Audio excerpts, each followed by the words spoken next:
আরে ভাই, আপনি বললেন যে সংসদে, জাতীয় সংসদের সঙ্গীতকে অবমাননা করা হয়েছে। ধর্মীয় দল আছে, এরা সভ্য নম্র, অতীতে কোনো ঘটনা ঘটে নাই। কত নতুন নতুন আরও কত কিছু দেখবেন। আপনি বলেন বিরোধী দলে এখন ধর্মীয় সংগঠন আছে, বা ধর্মীয় দলটা সাধারণত ধর্মের নামে কি হয়, সভ্যতা, নম্রতা, শালীনতা, বিনয়, আপনারা বলেন এগুলা। কিন্তু ওনারা তো নিছেন গণতন্ত্র। আবার বলেন গণতন্ত্র, গণতন্ত্র বিউটি অফ ডেমোক্রেসি।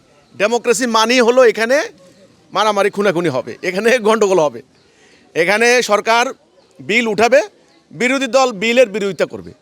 এইবার এইবার যৌক্তিক হোক আর অযৌক্তিক হোক, বিরোধিতা করতেই হবে, টেবিল সাপড়াইতে হবে, হ্যাঁ, গালমন্দ করতেই হবে, হাতাহাতি ধাক্কাধাক্কি মারামারি সংসদে হতেই হবে। এ যদি না হয়, এটা কি গণতন্ত্রের প্র্যাকটিস হলো? এটা কি গণতন্ত্রের সৌন্দর্য হলো? বিউটি অফ ডেমোক্রেসি হইল? এটা তো শিখাইছে আমাদেরকে কিন্তু সাবজেক্টে, ক্লাসের মধ্যে আমাদের স্যারেরা এটাই পড়াইছে যে গণতন্ত্রের মধ্যে বিরোধী দল অত্যাবশ্যক। এটা হলো পাওয়ারের ব্যালেন্স করবে তারে। তো কাজে আপনি বলেন ধর্মীয় দল, জামাত সহ অন্যান্যরা, আপনি ধর্মীয় দলের হিসাব বাদ দেন। এখানে হলো গণতান্ত্রিক ক্লাব, এটা একটা ক্লাবের মতো গণতন্ত্র প্র্যাকটিস করা হচ্ছে।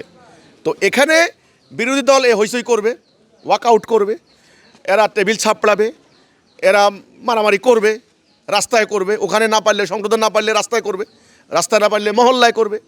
এটা করবেই তো, আমি তো সেটাই তো বলেছি। বর্তমান বিশ্বের বাস্তবতায় এগুলো বাদ দেন, এগুলো বাদ দিয়ে রিয়েলিস্টিক চিন্তা করেন, বাস্তবতা চিন্তা করেন, ঠিক আছে?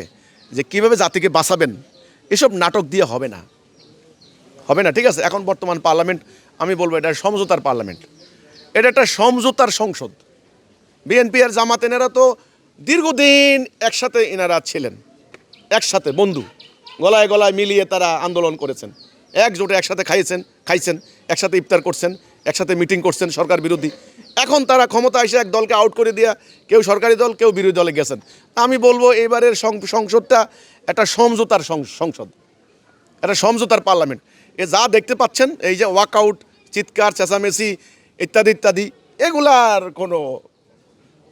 কোনো অর্থ নাই, এগুলার কোনো, আসলে আমি আমার এর ব্যাপারে কোনো মন্তব্য নাই। আমি আসলে খুব ইন্টারেস্টেড মানে এই ব্যাপারে, আর সবাই বুঝে এটা।